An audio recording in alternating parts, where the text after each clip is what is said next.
को आम आदमी कहकर सत्ता हासिल करने वाला आज देश का सबसे बड़ा वीआईपी बन चुका है। करोड़ों का शीश महल, सुरक्षा में 2 राज्यों की पुलिस रखने वाले अरविंद केजरीवाल तुष्टीकरण की राजनीति में इस कदर अंधे हो चुके हैं कि वो एक विशेष समुदाय को खुश करने के लिए सनातन का अपमान करने में भी नहीं चूकते। आम आदमी पार्टी के नेताओं में सनातन का अपमान करने में सबसे आगे अरविंद केजरीवाल ही हैं। अरविंद केजरीवाल ने राम मंदिर के निर्माण का विरोध किया था और अपनी नानी की कहानी के माध्यम से राम मंदिर में पूजा न करने के भी संकेत दिए थे। जब बाबरी मस्जिद का ध्वंस हुआ तो मैंने नानी से पूछा, नानी अब तो आप बड़े खुश हो गए, अब तो आपके भगवान राम का मंदिर बनेगा। कहती है, ना बेटा, मेरा राम किसी की मस्जिद तोड़ के ऐसे मंदिर में नहीं बस सकता। राम मंदिर निर्माण में देरी का मजाक उड़ाने वालों में भी अरविंद केजरीवाल ही सबसे आगे थे और अपने कार्यक्रमों में राम मंदिर के बनने का मजाक बनाते हुए वो कहते थे कि मंदिर वहीं बनाएंगे पर तारीख नहीं बताएंगे। अब ये जब बार बार पिछले 1 महीने से बीजेपी ने भी कहना चाहा मंदिर वहीं बनाएंगे, मंदिर वहीं बनाएंगे। हम कहते जी कब बनाओगे, कहते डेट नहीं बताएंगे, लेकिन 5 साल में, हर 5 साल में मंदिर वहीं बनाएंगे। और मंदिर से केजरीवाल साहब को इतनी नफरत है कि उन्होंने मंदिर पर निशाना साधने के लिए उन नेहरू तक की तारीफ कर दी थी जिनकी पार्टी को निशाना बनाकर वो सत्ता में आए थे। मैं सोच रहा था कि अगर Jawaharlal Nehru ji steel authority of India की जगह मंदिर बना देते तो क्या इस देश का विकास हो सकता था।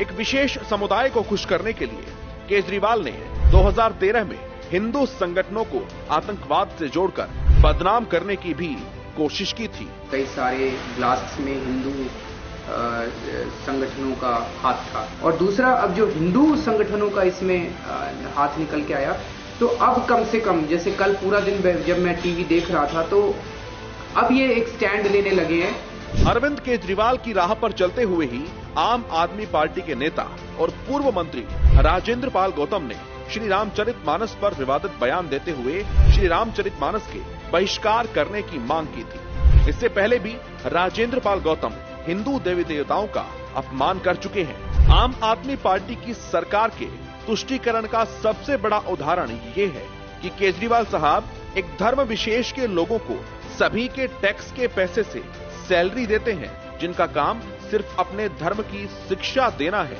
या अपने धार्मिक स्थलों का रखरखाव करना है। अन्य बाकी धर्म के लोगों की तरफ वो ध्यान नहीं देते। एक आरटीआई रिपोर्ट से ये खुलासा हुआ है कि दिल्ली की केजरीवाल सरकार ने पिछले 7 सालों में वक्फ बोर्ड को 101 करोड़ रुपए से अधिक का सार्वजनिक धन दिया।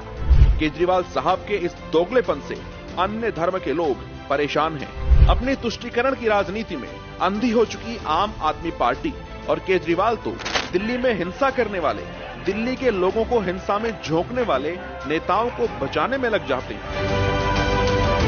बिना आम जन की परवाह किए साल 2020 में दिल्ली के पूर्वोत्तर इलाकों में फैली हिंसा और आईबी के अधिकारी अंकित शर्मा की मौत में आपके पार्षद ताहिर हुसैन का हाथ था। आम आदमी पार्टी के नेता का नाम आने पर केजरीवाल से जब मीडिया सवाल पूछती है तो सर जी नाराज हो जाते थे।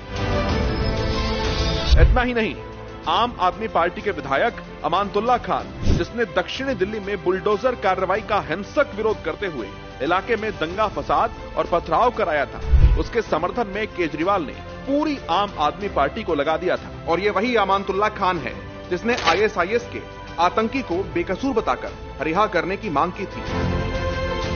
ये वही अमानतुल्लाह खान है जिसने यति नरसिंहानंद सरस्वती की गर्दन और जुबान काटने की बात भी कही थी। आपके नेता के इस बयान पर केजरीवाल की चुप्पी ये बताती है कि भारत में शरिया कानून की चाह रखने वाले नेताओं का समर्थन करने वाले केजरीवाल भी भारत में शरिया कानून ही चाहते हैं। ये तो तय है कि अपने अपराधी नेताओं को बचाने में रात दिन एक करने वाले केजरीवाल साहब के हाथ में अगर दिल्ली की पूरी कमान होती तो केजरीवाल साहब इन गुंडों को मसीहा बना देते। और ये वही आम आदमी पार्टी है जिसने शाहीन बाग में प्रदर्शन करने वाले लोगों को उकसाकर धरने को बनाए रखने में मदद की।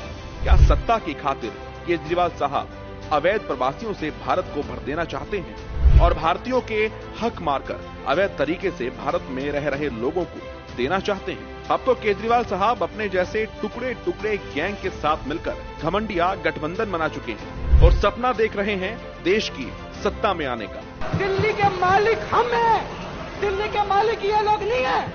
लेकिन ये सपना पूरा नहीं होगा, क्योंकि जनता उन्हें देश की कमान नहीं सौंपेगी।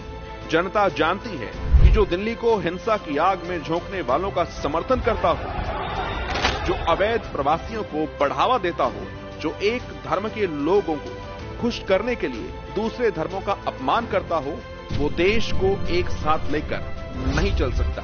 वो सिर्फ देश को तोड़ने का ही काम करेगा।